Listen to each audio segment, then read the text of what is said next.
the monthly total to 614, which is 37 below.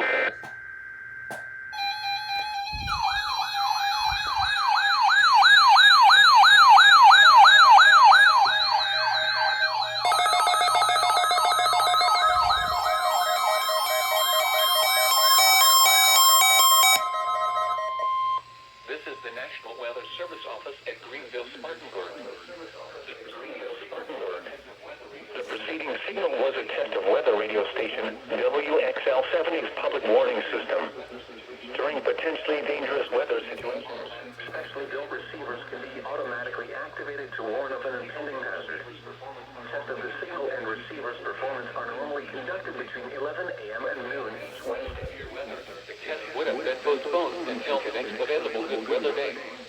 Reception of this broadcast and the warning alarm will vary at any given location.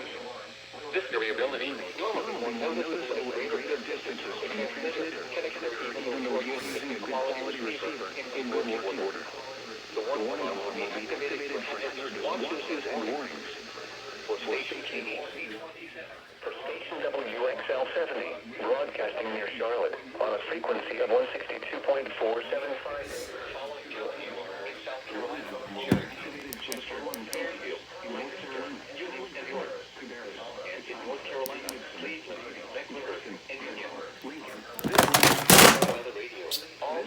Whoops.